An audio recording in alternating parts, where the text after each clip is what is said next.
Wassalamu ala Rasulillah wa ala alihi wa sahbihi wa mawala ba'du. Rabbi shrah li sadri wa yassir li amri wa hlul 'uqdatam min lisani yafqahu qawli. Alhamdulillahilladzi bi ni'matihi tatimmus shalihat. Nahmaduhu subhanahu ala ni'amihi wa amtinanihi. Nas'alullaha tabaraka wa ta'ala ay yuwaffiqana al-'ilma an-nafi' wal 'amala bih. Kama nasalu jalla jalalu ayyaj'alana minal ladzina yastami'una al-qawla fayattabi'una ahsana. Mustami'ina al-a'izza, ahlan bikum wa marhaban fi halqatina al-jadida ma'al barnamaj at-ta'lim al-ba'd. Ma'akum al-an 'ala al-hawa'i mubasharatan akhukum fillahi Sufyan Safi. Ma'asyiral muslimin wal muslimat, saudara pendengar dimanapun saja antum berada, alhamdulillah pada pagi hari ini kita kembali bersua lewat udara dalam acara kajian rutin kita, yaitu kitab Umdatul Ahkam. Bapak Ibu yang dirahmati Allah Subhanahu wa taala, sebelum kita masuk kepada bab tentang salat. Jadi tema kita tentang ini adalah salat. Kita sudah melewati satu bab yang penting dalam kitab Umdatul Ahkam ini, yaitu tentang taharah. Yang sudah kita sebutkan hadis-hadisnya berkaitan dengan bersuci, berkaitan dengan mandi, berkaitan dengan istinja dan istijmar, tayamum, dengan berkaitan dengan darah, najis dan sebagainya. Ya, itu semua adalah merupakan syarat untuk menuju suatu tujuan yang utama, yaitu adalah ibadah, yaitu ibadah sholat. Jadi taharah itu adalah ibaratnya tangga. Ya. Nah, sholat ini adalah tujuan kita untuk menaruh tangga, ya, sehingga inilah maudhu fikih yang sangat penting, yaitu maudhu tentang sholat. Tema fikih yang sangat penting itu adalah tentang sholat. Maka dalam hal ini kita tidak boleh main-main, tidak boleh meremehkan, karena ini perkara betul-betul perkara yang sangat serius, dalam arti bahwa jika ada di antara saudara kita yang barangkali sampai hari ini belum hidayah, belum mendapatkan hidayah, artinya bahwa dia mungkin sering sholatnya bolong-bolong, atau sering menunda sholat sampai keluar waktunya, atau mungkin dia sering ketiduran, contohnya bangun subuh, biasa bangun subuhnya pagi, ya itu jangan dianggap suatu remeh, ya. Ini persoalan serius dan ini perkara yang sangat-sangat tidak main-main berkaitan dengan sholat. Maka sebelum kita masuk kepada bab sholat ini, ya, saya ingin memberikan suatu kaidah-kaidah atau dasar-dasar umum yang berkaitan dengan sholat ini. Ya, nah, saya ingin berkaitan dengan sholat ini. Bapak Ibu dirahmati Allah Subhanahu wa taala, ya. Jadi sholat itu adalah tiangnya agama. Ya. Nah ini pentingnya sholat. Pertama, dia adalah kewajiban agama setelah tauhid. Jadi rukun Islam, ya, kita tahu adalah syahadat. Baru kedua adalah sholat. Ya. Jadi sebelum menyebut zakat, menyebut puasa, menyebut haji, Allah menyebut sholat dulu. Jadi dia adalah kewajiban setelah tauhid. Jadi setelah orang itu bersyahadat, asyhadu an la ilaha illallah wa asyhadu anna muhammadar rasulullah, maka setelah itu kewajiban sholat. Nah, yang kedua, Bapak Ibu, sholat itu adalah syariat diperintahkan di langit. Nah, ini kekhususan sholat ini tidak dimiliki oleh ibadah yang lain. Artinya bahwa ketika Allah Subhanahu wa taala ingin mensyariatkan, taruhlah contohnya puasa atau zakat atau haji atau yang lain, ya, maka Allah cukup memanggil Jibril, kemudian Jibril menyampaikannya ke Nabi Muhammad SAW tentang perintah zakat ataupun haji ataupun puasa dan lain-lain. Tapi ketika itu berkaitan dengan perintah sholat, itu tidak cukup Jibril. Jadi Rasulullah dipanggil langsung menghadap Allah Subhanahu wa taala yang terkenal dengan nama peristiwa Isra Mi'raj. Ya.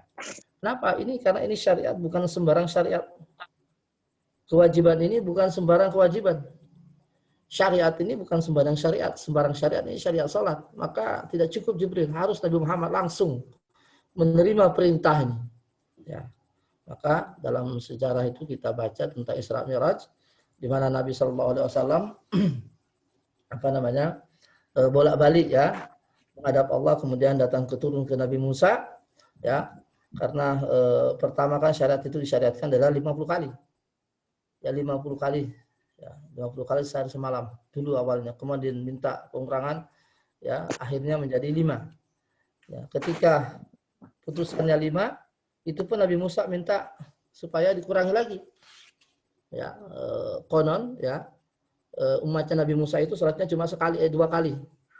Ya, sekali di malam hari, sekali di siang hari. Ya. Itu pun mereka tidak mampu untuk menjaganya. Maka Nabi Musa saat itu ketika diputuskan 5 masih meminta, tolong Muhammad minta lagi keringanan kepada Tuhan. Minta keringanan kepada Allah supaya diturunkan lagi. Apa 2, apa 3. Karena umatku saja yang badannya besar, yang badannya kekar-kekar, itu 2 kali sholat saja tak bisa. Apalagi umatmu yang kecil-kecil. Sementara diputuskan 5 kali sehari semalam.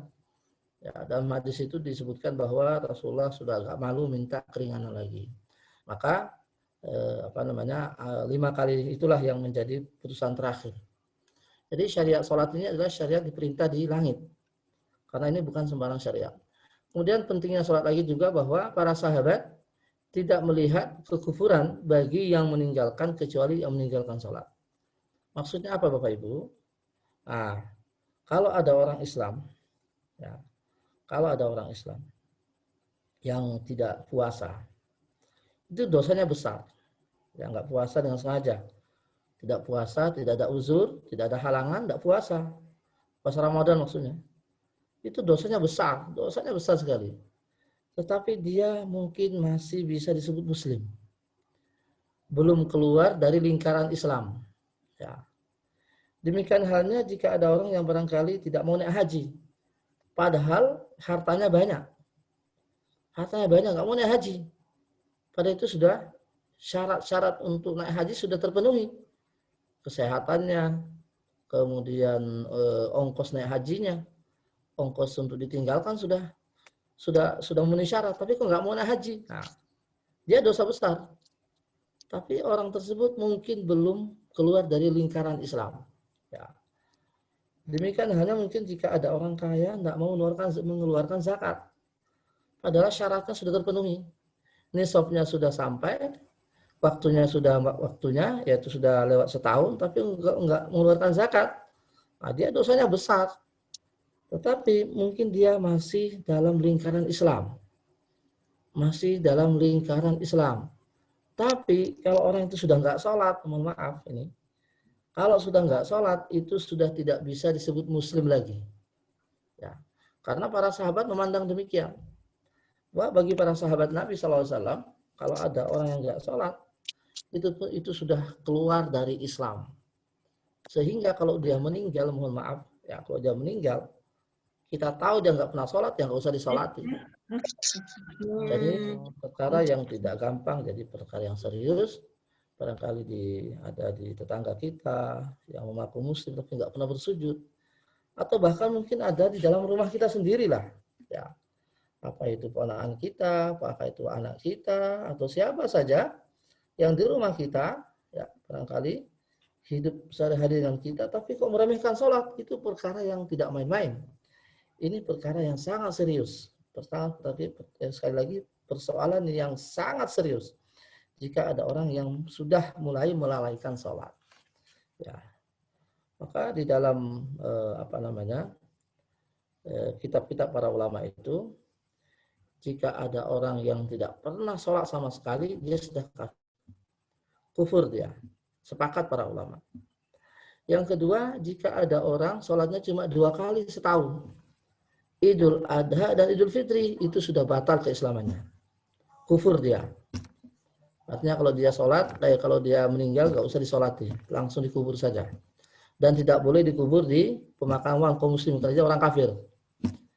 Jika ada orang yang sholatnya hanya sekali seminggu, yaitu sholat Jumat, dia juga kufur. sepakat para ulama. Jadi kalau ada orang mengaku muslim atau muslimah, sholatnya cuma sekali seminggu, hari Jumat saja, itu batal keislamannya.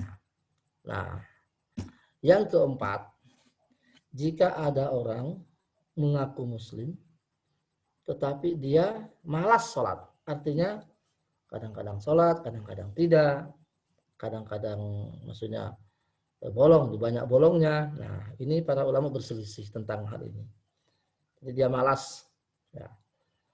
Kadang-kadang sholat, kadang-kadang tidak. Pokoknya kalau semangat sholat lagi, datang malasnya malas lagi, ya meninggalkan sholatnya lagi.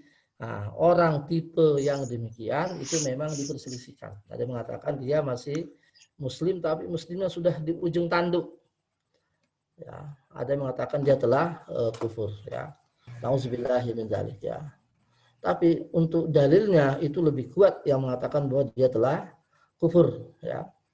Karena di dalam surat Al-Ma'un, ya, kita baca ketika Allah berfirman fawailul lil musallin alladzina hum an shalatim sahun. Neraka wail bagi orang yang sholat, kata Allah. Neraka wail orang yang sholat. Sholat itu udah di neraka. Maksudnya adalah ayat selanjutnya. Alladzina hum an salatihim sahun. Itu orang yang lalai dalam sholatnya. Sudah diancam dengan ancaman neraka wail. Apalagi yang meninggalkan. Akan itu. Jadi orang yang lalai saja, yang lalai di sini bisa jadi tidak menyempurnakan sholatnya. Bisa jadi dia keluar ketika sholat tapi sudah di luar waktunya. Nah, itu sudah diancam oleh Allah dengan neraka wail dalam surat Al-Ma'un. Ya, fawailul lil musallin. Maka marilah kita berhati-hati. Persoalan sholat ini adalah persoalan yang sangat serius. Maka jangan sampai kita menganggap remeh. Kemudian pentingnya sholat juga adalah dia adalah amalan yang pertama kali dihisab. Datang hadis Nabi SAW, beliau bersabda, awwalu ma yuhasabu bihi al-abdu yaumal qiyamatis sholat. Ya. Awwalu ma yuhasabu bil 'abdu yaumal qiyamati shalah idza saluhat sairu amalih wa idza fasadat sairu amalih, kata Nabi sallallahu alaihi wasallam. Artinya amalan yang pertama kali dihisab di hari kiamat itu adalah salat. Artinya amalan badaniyah. Kata Rasulullah, jika salatnya itu beres, ya, jika salatnya itu sempurna, maka amalan yang lain juga akan dihisab, artinya akan diperiksa. Ya. Tapi jika ketika amalan sholatnya itu sudah tidak beres, ya, artinya tidak lulus, maka amalan yang lain juga tidak ada gunanya. Ibaratnya bahwa sholat itu pintu.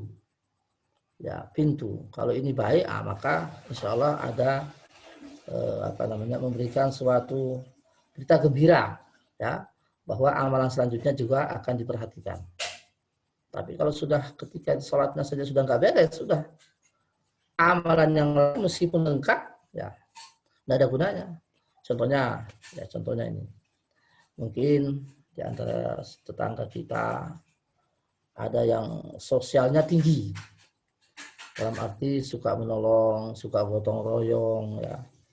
Jadi kalau ada tetangga, ya, kalau ada tetangga yang terkena musibah itu, masya Allah, istilahnya orangnya sangat solider, ya, sangat sosialnya tinggi, ya, tetapi nggak pernah sujud, nggak pernah sholat, padahal dia mengaku muslim, ya, masuk dalam hal ini orang. Artinya amalan dia yang suka menolong itu sia-sia jika selama dia melalaikan perkara sholat. Jadi selama dia melalaikan perkara sholat, maka amalan yang tadi yang dia solider, dia orang yang sosial itu sia-sia, artinya tidak dilirik, tidak diperiksa oleh Allah Subhanahu Wa Taala. Karena ketika pintunya ini sudah nggak bisa dibuka.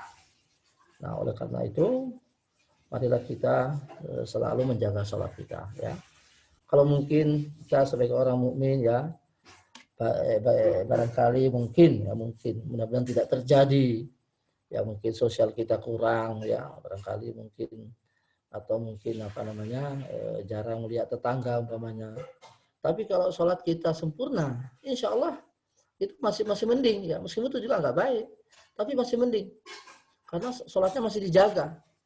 Tapi kalau udah sholat ini nggak dijaga, wah itu apa namanya perkara yang tidak main-main. Ini ada pertanyaan, mohon maaf. Assalamualaikum warahmatullahi wabarakatuh, Ustaz. Saat orang hanya beberapa kali sholat, kan tidak boleh disolatkan saat meninggal dunia. Tetapi rata-rata semua yang ber-KTP Islam itu saat meninggal, setahu saya selalu disolatkan. Bagaimana hukumnya? Nah, ini tadi saya bilang, ya. Jadi saya bilang, kalau ada orang yang sholatnya itu bolong-bolong, itu para ulama berselisih, ya. Meskipun kalau pendapat kami itu lebih kuatnya dia tidak pula disolati. Nah, seandainya pun dia disolati, ya, maaf, seumpama kalau panjenengan pamannya disuruh untuk mensolati, ya mungkin solati dalam hal zahir saja, tapi batin panjenengan itu enggak sholat. Kalau panjenengan itu meyakini bahwa orang ini enggak pernah sholat,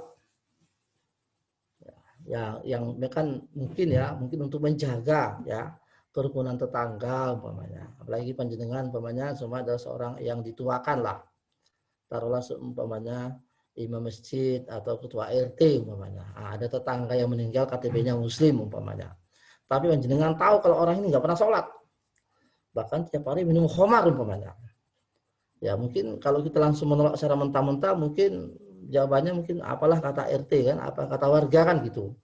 Ya solusinya ya menurut saya monggo silakan jenengan datang melayat, tapi hanya sebesar lahir saja. Tapi batin panjenengan itu betul-betul yakin bahwa orang ini nggak layak disolati.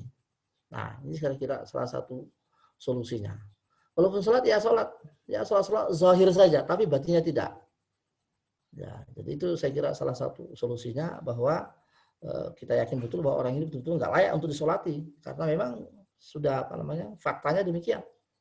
Nah, tapi karena untuk menjaga kerukunan tetangga, menjaga perasaan keluarganya juga, ya mungkin sholat itu secara zahir saja.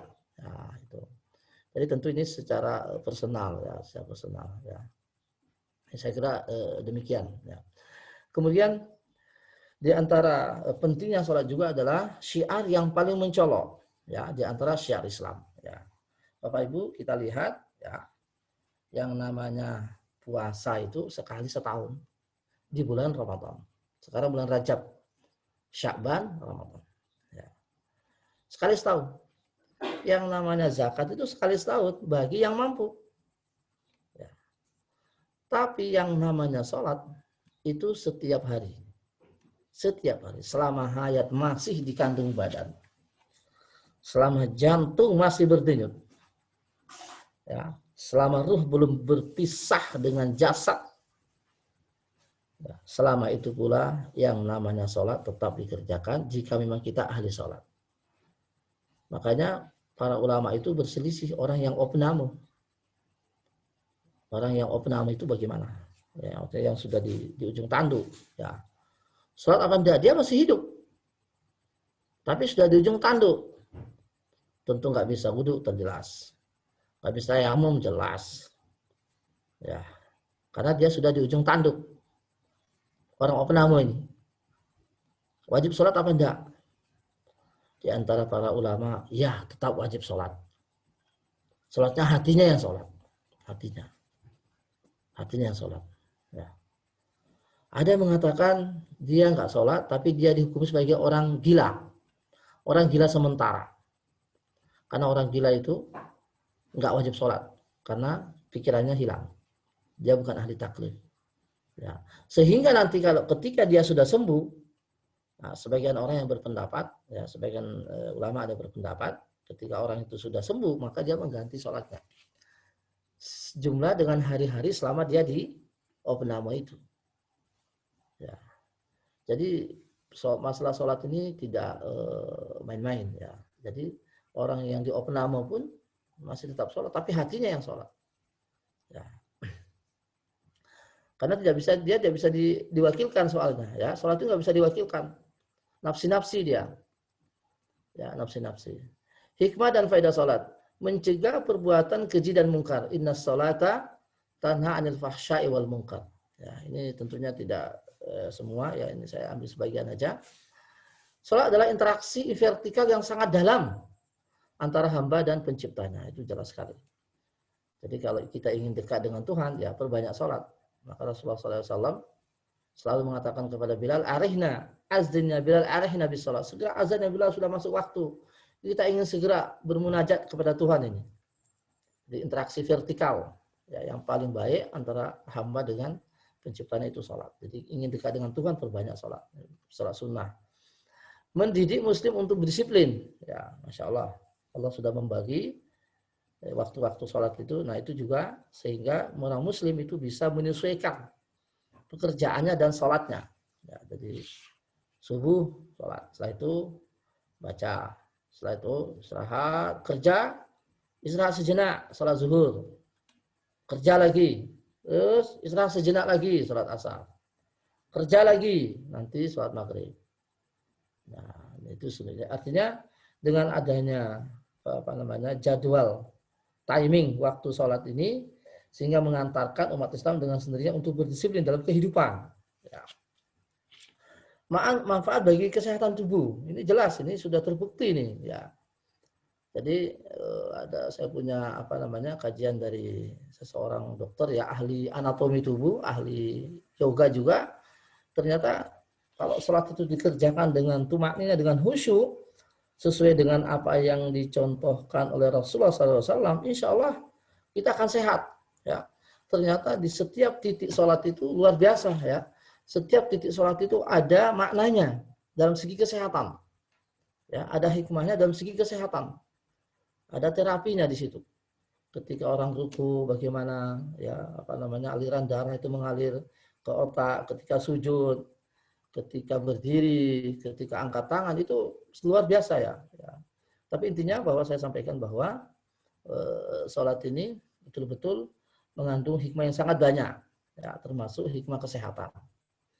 Jadi makanya orang dulu itu ya, sehat itu ya karena sholatnya khusyuk itu tadi. Itu tidak tergesa-gesa sehingga mereka sehat. Karena ibaratnya ketika mereka sholat dan khusyuk, ibaratnya mereka itu yoga.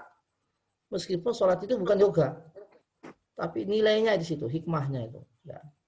Jadi kalau orang sholat dengan baik, dengan tertib, dengan khusyuk, tumaknina, sesuai dengan apa yang dianjurkan oleh Rasulullah SAW, maka insya Allah dia akan sehat. Dia akan sehat.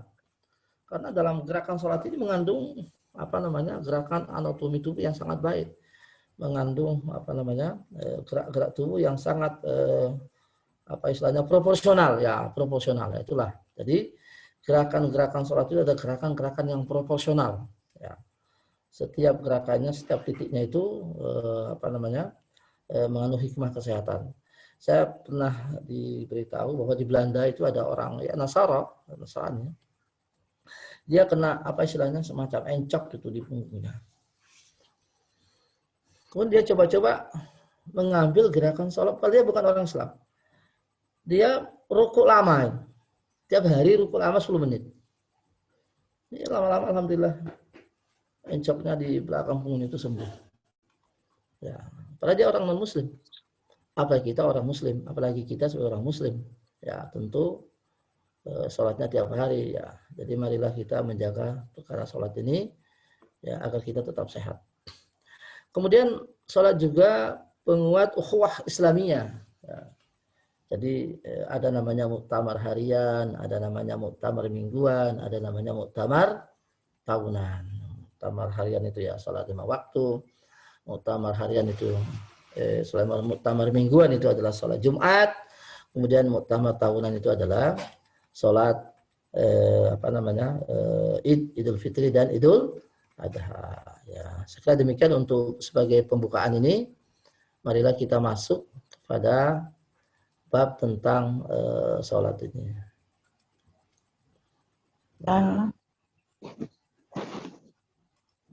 Ya, kitab sholat. Jadi di dalam kitab sholat ini ada sekali bab-babnya. Ada bab mawaqit tentang waktu, kemudian bab sholat jamaah, ya, bab tentang azan, bab tentang istiqbalul qiblah, bab tentang shaf, ya, shaf, tentang imamah, ya, tentang sifat sholat Nabi. Ini dalam hadisnya ini semua, nanti ada hadisnya. bab wajibnya tumakninah ketika ruku dan sujud, bab tentang bacaan di dalam sholat, bab tentang meninggalkan menyarikan bismillah ya, dan sholatnya ada hadisnya, bab sujud sahwi, babul murur baina yadil musalli ya, lewat di depan orang yang sholat, bab tentang jami' artinya bab yang menghimpun sebagian banyak bab tentang sholat, bab tentang tasyahud, bab tentang witir, bab tentang al-jam' baina sholataini bis safar, itu maksudnya ini menjamak ini, bab tentang qasar, bab tentang Jumat, salat Jumat, bab tentang Id, salat Id, bab tentang salat kusuf, bab tentang salat istisqa ya, bab tentang salat khauf. Nah, ini adalah bab-bab yang akan kita pelajari di dalam kitab ini ya. Nanti kalau yang ada yang kurang nanti bisa kita sharing bersama-sama. Nah, as-salatu lughatan ad-du'a bi khair. Jadi salat itu secara bahasa adalah doa untuk kebaikan. Jadi orang salat itu sebetulnya dia sedang berdoa. Ya, wa fi syara' ibadatu zatu aqwalin wa af'al maklumah. Tahrimu at-takbir wa tahlilu at-taslim. Artinya salat itu adalah ibadah yang diisi dengan perkataan yang berupa perkataan dan perbuatan yang sudah diatur, dimulai dengan takbir ihram dan diakhiri dengan salam. Jadi ibadah yang mempunyai perkataan dan mengandung perkataan dan perbuatan yang sudah dirinci, sudah diatur oleh Rasulullah SAW. Ya, dimulai takbiratul ihram, diakhiri dengan salam. Hiya sani arkanil Islam wa a'zamu a'mali jawarih wa yadullu ala kabiri ahamiyatiha wa khatiri qimatiha anna Allah Ta'ala faradaha ala Rasulullah SAW biduni wasitah. Tadi sudah kita bahas ini. Bahwa dia adalah rukun Islam yang kedua yang sangat penting, amalan jawarih yang sangat penting ya. Pentingnya dia, urgensinya dia ketika disyariatkan melalui Isra Mi'raj. Ya. Kemudian yang awalnya 50 menjadi 5 yaitu subuh, zuhur, asar, maghrib dan isya. Ya. Babul mawaqit. Ya, maksudnya waktu ya, waktu salat. Jam'u miqat wa huwa zamanul mahdud li ada'is shalah. Jadi miqat itu adalah waktu yang sudah ditentukan untuk menunaikan salat. Ini namanya miqat. Ya, kalau dalam haji ada namanya miqat. Salat juga ada ya, waktu untuk menunaikan salat. Kalau di haji berarti waktu untuk menunaikan haji. Waktu tentu ada 5. Waktu zuhur, waktu subuh, waktu zuhur, waktu asar, waktu maghrib dan waktu isya. Ya.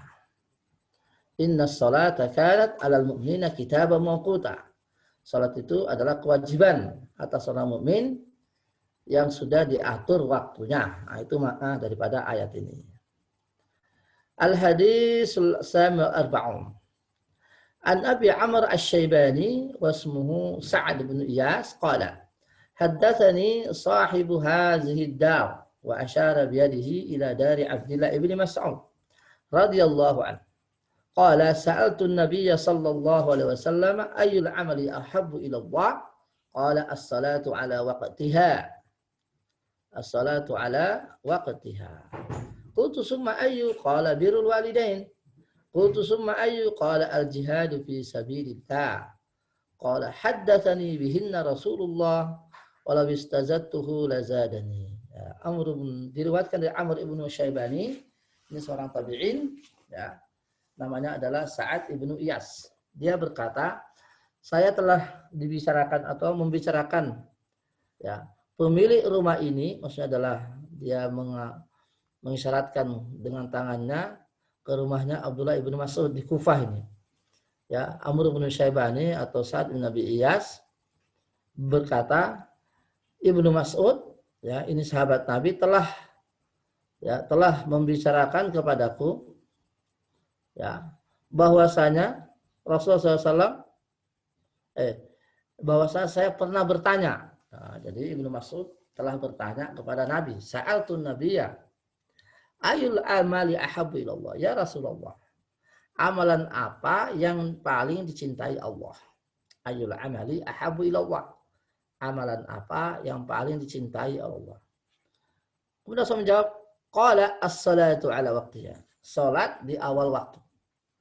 Qultu summa ayu. Kemudian Ibnu Mas'ud lagi bertanya, setelah itu apa ya Rasul? Qala birrul walidain, berbakti kepada orang tua. Qultu, aku bertanya lagi kata Ibnu Mas'ud, summa ayu, apalagi setelah itu? Qala al-jihadu fi sabilillah, yaitu jihad di jalan Allah. Ya. Ibnu Mas'ud berkata kepada muridnya ini, Sa'ad bin Abi Ayyas, haddatsani bihinna Rasulullah. Rasulullah telah membicarakan tentang ini, yang urutan-urutan ini. Jika ingin saya tambahi lagi, kata Ibnu Mas'ud. Ya. Jadi mari kita lihat telah hadis ini Bapak Ibu, di mana Rasulullah SAW ditanya amalan apa yang paling dicintai Allah, beliau mengatakan pertama sholat di tepat waktu, baru birrul walidain, bakti pada orang tua, baru jihad fisabilillah. Bayangkan ini.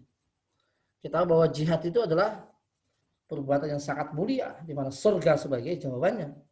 Tapi di sini Rasulullah menempatkan di nomor 3. Setelah birrul walidain, ya, naik ke atas sholat pada awal waktu. Ini menandakan bahwa betapa sholat di awal waktu itu adalah pahalanya yang sangat besar. Ya. Mari kita ambil faedah dari hadis tadi. Pertama, tema hadis ini adalah bayanu ahabbi ilallah ahabul amal, penjelasan tentang amalan-amalan yang dicintai Allah Subhanahu wa taala. Nah,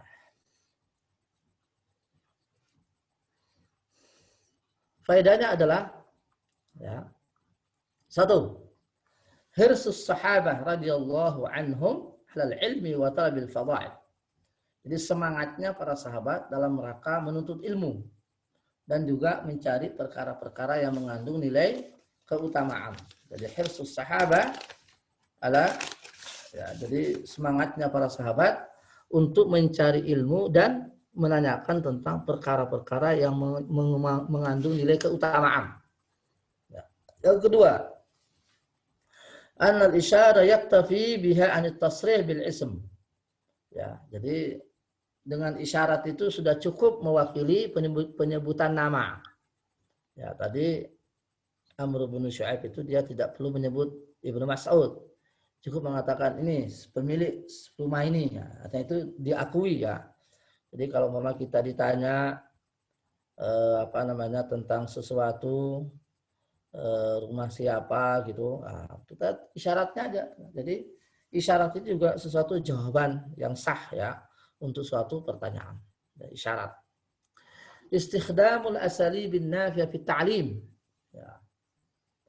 Jadi menggunakan cara-cara yang baik, uslub atau bentuk-bentuk yang bermanfaat dalam hal mengajar. Ya. Jadi tadi kita lihat contohnya ya Amr ibnu Syu'aib ya, beliau mengatakan bahwa saya telah diberitahu oleh Ibnu Mas'ud tentang ini dan itu ya. Masyru'iyatus su'al anil afdal, disyariatkan atau dianjurkan untuk bertanya tentang suatu perkara yang lebih afdal.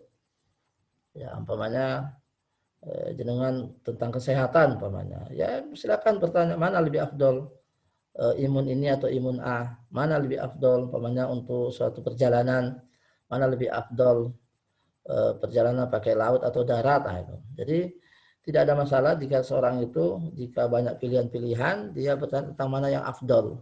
Kan seperti amalan, kan amalan itu bermacam-macam. Maka Ibnu Mas'ud bertanya mana yang afdal ya Rasul. Nah, itu. Demikian halnya dalam keseharian kita. Tidak ada masalah ya, bahkan dianjurkan kita mencari sesuatu yang lebih baik. Seumpamanya metodologi pembelajaran daring umpamanya, metodologi pembelajaran di kelas, mana yang lebih afdal kan begitu. Jadi manusia itu pada dasar pengen yang lebih baik. Ya, Masya Allah ini. Jadi ini pelajaran hadis yang baik sekali. Kemudian isbatu sifatil mahabbah lillah. Ya, di sini juga ada tersirat hadis ini menetapkan bahwa Rasulullah itu punya sifat namanya mencintai. Ya. Kemudian faedah lagi Bapak Ibu, al-a'mal mutafawitah. Laisat kullaha fi darajah wahidah. Wa ba'duha ahabbu min ba'd. Nah, bahwa amalan-amalan saleh itu tidak sama. Jadi bertingkat. Ada yang lebih afdol, ada yang biasa saja, ada yang ringan-ringan saja gitu. Ada yang pahalanya besar, ada yang pahalanya sedang, ada yang pahalanya sedikit. Nah, itulah amal soleh. Jadi mutafawitah, ya, artinya bertingkat. Ya, laisa kulluha ala darajah wahidah. Tidak semuanya satu derajat. Ya, makanya tadi Rasulullah yang afdal yang paling utama itu adalah salat di awal waktu. Kemudian setelah itu birrul walidain. Kemudian ketiga jihad. Demikian halnya yang lain. Ya. Sama halnya tadi kalau masalah penempatan rukun Islam itu. Setelah syahadat berarti salat. Kalau mau disandingkan mana lebih kuat, mana lebih tinggi salat apa puasa ya salat. Mana lebih tinggi salat atau zakat ya salat. Ya, itu. Demikian seterusnya. Fihi isyaratun ila ziyadatul iman wa nuqsannya. Dalam hal ini pula ada di hadis ini ada isyarat bahwa memang yang namanya iman itu berkurang dan bertambah. Artinya semakin tinggi amal saleh seseorang, maka semakin tinggi dia keimanannya, semakin tebal imannya. Ya, semakin malas ya, orang itu beramal saleh, maka imannya semakin tipis. Nah, jadi itu salah satu kaidah daripada Ahlus Sunnah bahwa yang namanya iman itu berkurang dan bertambah. Istihbabu iqamatis shalah awal waktu. Nah, ini masuk ke dalam bab ini. Ini berkaitan dengan bab tadi. Dianjurkan ya supaya melaksanakan sholat itu di awal waktu. Wal hatsu alai dan perintah untuk itu. Wa anna ahabbul a'mali ila Allah, bahwa dia adalah termasuk amal yang sangat dicintai Allah. Jadi bukan berarti orang yang sholat di pertengahan waktu enggak sah sholatnya, bukan berarti begitu. Jadi afdolnya sholat itu di awal waktu, maksudnya begitu. Jadi seumpama dengan kerja ya pegawai umpamanya lembur, datang waktu sholat zuhur, ya memang sebaiknya ketika waktu sholat zuhur langsung berhenti sejenak sholat. Tapi mungkin dengan ada kerjaan, ada yang mau diselesaikan, sehingga tunda sampai jam 2 atau sampai jam 1 ya sah sholatnya, tetap sah. Ya. Cuman memang kalau dikerjakan di awal waktu itu lebih afdal. Kemudian Bapak Ibu dimati Allah Subhanahu Wa Taala, arada bil amal zahira dunal batinah. Maksudnya di sini adalah amalan zahir ya, mana amalan zahir yang utama. Ya, salat itu. Salat di awal waktu. Fadilatu birrul walidain. Faedah lagi bahwa keutamaan bakti kepada orang tua. Ya, jelas ini. Ya, jadi bakti kepada orang tua itu Bapak Ibu termasuk perbuatan yang sangat-sangat mulia.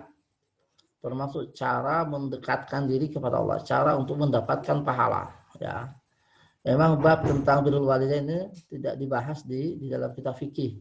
Itu biasanya kitabnya adalah kitab tentang fadilah amal. Ya. Jadi birrul walidain itu pembahasannya tidak di kitab fikih, tapi di kitab Riyadhus Shalihin umpamanya itu, tentang bakti kepada orang tua. Nah. Kemudian fadilatul jihad. Keutamaan jihad fisabilillah itu juga utama. Nah. Kemudian Bapak Ibu rahmatullah subhanahu wa taala, di sini ada penjelasan ikhtilaful jawab bil ahadits li ikhtilafi ahwalis sa'ilin. Nah, ini bagus sekali juga. Bahwa jawaban itu ya sesuai dengan keadaan si penanya. Ya, sesuai dengan keadaan si penanya. Jadi bisa jadi mungkin ketika ada orang itu yang malas berjihad, ya bisa jadi Rasulullah menempatkan nomor 1. Nah, ketika dia ditanya mana apa amalan lebih afdal, jihad, karena kamu nggak pernah jihad umpamanya. Atau melihat orang mungkin orangnya mungkin agak sedikit dia malas sholat, nah, maka kita kasih tahu bahwa amalan yang paling mulia itu adalah sholat di awal waktu kan itu. Ya, jadi mungkin ada orang yang kelihatannya dia tidak bakti kepada orang tua. Nah, kita sampaikan ya akhi, amalan utama itu adalah birrul walidain. Nah, begitu. Ya, jadi memang di suatu momentum yang lain Rasulullah itu mengurutkan itu tidak langsung as-salat ala waktu ya, mungkin perkara lain gitu. Artinya bahwa beliau betul-betul sangat kondisional. Jadi jawabannya sangat kondisional. Jadi kalau ada orang yang durhaka kepada orang tua, ya mungkin yang nomor 1 yang ditaruhnya. Nah, tapi kalau secara umum Bapak Ibu, ya kalau digabungkan semuanya tanpa melihat kondisi si penanya, kira-kira amalan yang paling utama itu apa? Ya, seperti dalam hadis yang lain, ya. Kalimatu haqqin anama sultanin zalim. Itu kalimat yang paling mulia itu Bapak Ibu. Itu perbuatan yang paling mulia, itu mengatakan kebenaran, mengatakan hak di depan penguasa yang zalim. Ya, seperti umpamanya yang diperbuat oleh para keluarga Sumayyah, keluarga Yasir, ya, keluarga Masyaitah yang dalam kisah Fir'aun, yang dimana mereka tetap mempertahankan keyakinan meskipun di bawah bayang-bayang pedang. Nah, itu. Jadi memang itu amalan yang paling, ya, itu yang paling mulia itu. Ya, kalau sudah dikumpulkan semua terlepas daripada kondisi si penanya, maka amalan yang sangat mulia itu tadi, kalimatul haqqin anama sultan zalim, itu sebaik-baik jihad itu. Dia mengatakan suatu kebenaran di depan penguasa zalim, di mana nyawa sebagai taruhannya itu. Ya. Kemudian Bapak Ibu dan Allah Subhanahu wa taala, fad'ul su'al al-masail mukhtalifa fi waqtin wahid. Nah, ini juga bahwa keutamaan bertanya, ya, tentang masalah yang bermacam-macam di waktu yang bersamaan. Adamul ithqal 'ala al-ilmi bis su'al. Nah, ini juga baik, ya, bahwa apa namanya, dalam hal menanya itu kita tidak boleh mendesaki, ya, makanya pertanyaannya kepada seorang alim, kepada orang yang ditanya itu tidak boleh memberatkan, artinya tidak boleh tidak boleh langsung sekaligus banyak pertanyaannya, maksudnya gitu. Jadi satu-satu. Kemudian Bapak Ibu, faedah lagi, bayan hirsin Nabi SAW, bahwa Nabi itu selalu memberikan penjelasan kepada sahabatnya apa-apa yang menjadi kebutuhannya, terutama juga masalah ilmu. Ya, kemudian ada mura'at fikil aulawiyat. Nah, ini termasuk faedah juga, bahwa ada namanya fikul aulawiyat. Ya, fikih tentang perkara penting dan maha penting dan penting. Istilahnya itu fikih skala prioritas. Nah, jadi fikih skala prioritas. Makanya dalam pendidikan juga demikian. Ya, biasanya dalam pendidikan anak itu tauhid, kemudian sholat, kemudian muamalah, akhlak dan sebagainya. Itu biasanya demikian, ya, di dalam kajian pendidikan tentang Islam.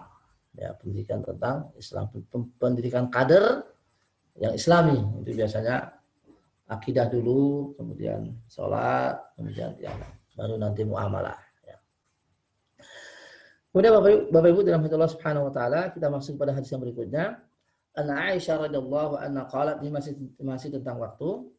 Laqad kana an-nabiyyu sallallahu alaihi wasallam atau laqad kana Rasulullah sallallahu alaihi wasallam yusalli al-fajr wa yashhadu ma'ahu nisa'un minal mu'minat mutalaffi'atin bimurutihinna thumma yarji' buyutihinna ma ya'rifuhunna ahadun minal ghalas. Rawahu al-Bukhari. Ya, dari Aisyah radhiyallahu anha, ya, berkata bahwasanya wanita-wanita muslimah pada zaman Nabi SAW itu, ya, mereka juga ikut sholat subuh di masjid. Fayashhadu ma'ahu nisa'u minal mu'minat mutalaffi'at. Ya. Mereka wanita-wanita sahabat itu ketika sudah keluar dari masjid, ya, mereka itu apa istilahnya bahasa Jawanya itu? Jadi ditutupi semua badannya, mungkin seperti orang yang kedinginan itu maksudnya. Ya. Dengan mukena mereka, dengan pakaian sholat mereka. Seperti orang yang menyelimuti dirinya gitu, tapi sambil jalan. Ya. Summa yarji'na ila buyutina. Kemudian mereka pulang ke rumahnya, ma ya'rifuhunna ahad minal ghalas. Tidak ada yang kenal mereka, laki apa perempuan, karena gelapnya. Jadi maksudnya adalah bahwa mereka itu sholat di awal waktu maksudnya. Jadi sholat subuh itu di awal waktu. Artinya ketika mereka keluar itu masih kelihatan malam. Ya, karena memang berkaitan dengan ini para bapak dan ibu, para ulama itu berselisih tentang sholat subuh ini, waktunya ini dilaksanakan mana afdol, di awal, ya, di awal waktu atau di akhir waktu itu. Karena masing-masing para ulama itu ada apa namanya, ada pendapatnya, ada dalilnya, ya. Yang mana yang lebih afdal untuk subuh ini, di awal waktu atau di akhir waktu. Nah, kan tadi kita babnya kan tentang sholat di awal waktu. Nah, subuh ini termasuk dipersisikan oleh para ulama. Mana lebih awal, mana lebih afdal di awal waktu atau di akhir waktu. Tapi hadis ini menunjukkan itu bahwasanya di awal waktu. Dalilnya apa tadi? Wanita-wanita sahabat yang ikut dalam sholat itu ketika mereka keluar dari masjidnya tidak dikenal mereka karena masih gelap itu, masih perbedaan, masih apa namanya, masih kelihatan gelap itu sehingga mereka tidak kelihatan. Tidak, nah apa namanya, apakah mereka itu laki apa perempuan. Ini Aisyah yang menceritakan ini. Nah, Asyarul Ijmali ya, syarahnya itu Aisyah radhiyallahu anha memberitakan ya kapan Nabi sallallahu alaihi wasallam salat subuh. Fatu'akkidu annahu kana yusalliha bighalas mubakkiran. Jadi Aisyah menekankan kembali bahwa Nabi itu salat subuhnya adalah ketika di awal malam, maksudnya di awal waktu, artinya masih gelap. Hatta an-nisa, sampai-sampai wanita-wanita sahabat yang ikut salat bersama beliau ketika mereka pulang ke rumahnya, mereka memakai pakaian apa namanya? Kayak selimut itu ya. Mukenanya ditutupi badannya sehingga mereka tidak diketahui dia laki apa perempuan karena masih gelap itu. Nah, jadi fikih hadis ini menunjukkan bahwa satu, istihbabul musara'ah ilal masjid, dianjurkan untuk segera ke masjid untuk melaksanakan sholat sebelum ya sebelum habis waktunya, artinya sebelum dimulai ya. Jadi ada istilahnya at-tajhiz. Tajhiz itu artinya orang itu bersiap-siap untuk ke masjid, bersiap-siap untuk di masjid sebelum waktu sholat. Nah, ketika waktu sholat tiba, dia langsung sudah berada di masjid. Istihbabu iqamati sholatil fajr awal waktu. Dianjurkan supaya menunaikan sholat fajar itu di awal waktu. Ya, karena memang tadi hadisnya mengatakan itu. Al-galas itu artinya masih kelihatan gelap. Jadi apa namanya, pertemuan antara fajar dengan waktu malam itu galas. Jawaz ityani nisa al-masjid wa hudurus shalah. Hadisnya juga menunjukkan bahwa kebolehan wanita itu untuk menghadiri sholat jamaah. Ya, jadi tidak apa namanya, tidak dilarang ya. Al-hisru 'ala tasattur wa 'adam izhari juz' min ajsadihinna. Nah, ini juga anjuran kepada wanita ya supaya menutup tubuhnya ya. Jangan apa namanya?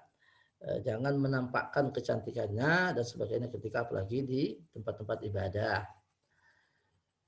Fi dalil ala anna wajhal mar'i laysa bi aurah. Ya, ini menunjukkan di dalam hadis tadi ya, bahwasanya pada dasarnya wajah itu bukan termasuk aurat ya. Karena ketika di malam hari mereka menutup badannya mungkin karena kedinginan para wanita-wanita itu ya, sehingga mereka tidak kelihatan ya. Jadi mereka pulang dengan menutup badannya karena masih gelap atau masih kedinginan. Ya. Fihi dalil ala anna iraqat zalikal mujtama'. Nah, ini menunjukkan bahwa betapa masyarakat pada zaman Rasul itu menjaga ya, khususnya para wanitanya pada saat itu mereka menjaga ya supaya tidak terjadi fitnah, sehingga mereka itu menutup badannya ketika ba'da salat sekalipun. Ikhtilaful ulama fil afdal fi waktu salatul fajr. Ini dia tadi yang saya katakan. Para ulama berselisih tentang afdalnya di awal salat fajar itu yang mana. Karena Al-Hanafiyah, mazhab Abu Hanifah memandang bahwa afdalnya pelaksanaan salat subuh itu adalah menjelang terbit matahari. Jadi sudah kelihatan terang itu. Karena Rasulullah bersabda, asfiru bil fajar fa innahu a'zamu lil ajr. Salat subuhlah ketika menjelang terbit matahari karena itu lebih banyak pahalanya. Itu hadis dan hadisnya sahih. Ya, sahih. Nah, sementara pendapat yang kedua, jumhur ulama mengatakan bahwa salat subuh itu dikerjakan di awal waktu berdasarkan hadis tadi. Di mana wanita-wanita sahabat Nabi ketika mereka pulang dari masjid, ketika mereka memakai pakaian mukena yang menyelimuti semua badannya, mereka agak kelihatan apa laki atau perempuan karena saking gelapnya itu. Nah, sehingga para jumhur ulama mengatakan bahwa pada dasarnya hadis yang menyebut bahwa salatlah subuh ketika menjelang fajar itu sebetulnya tidak kontradiksi dengan hadis kita tadi yang kita pelajari. Ya. Nah, ini yang dimaksud dengan isfar di sini ya artinya menjelang sholat subuh, menjelang terbit matahari, maksudnya adalah ya maksudnya adalah memperpanjang bacaan sehingga ketika orang itu keluar di masjid seakan-akan sudah mau terang. Ya, dan memang Bapak Ibu kebiasaan Nabi SAW ketika sholat subuh itu memang ayatnya panjang. Demikian hanya para khulafa. Jadi ketika mereka bangun itu kayaknya sudah terang sekali. Ya, maka ini mohon maaf barangkali di antara panjenengan ada yang biasa ngimami subuh ya. Pulau minta tolong supaya ayatnya agak sedikit panjang. Memang sunnahnya sholat subuh itu ayatnya panjang Bapak Ibu. Ini khususnya bagi imam ya, yang biasa imam di masjid ya. Kalau bisa kalau sholat subuh itu minimal hal atakalah atau sabihisma ya. Jangan sholat subuh kulhu, rakaat pertama kulhu, rakaat yang kedua inna a'taina. Nanti sopnya yang masbuk itu bisa jadi 5 sop yang masbuk itu. Nah, apalagi kalau jarak antara azan dan qomat cuma 5 menit. Nah, sementara jamaah warga itu masih ada di rumah, masih wudhu, masih tidur. Nah, ya. Jadi kenapa di Mekah itu biasanya antara azan dan qomat itu panjang ya.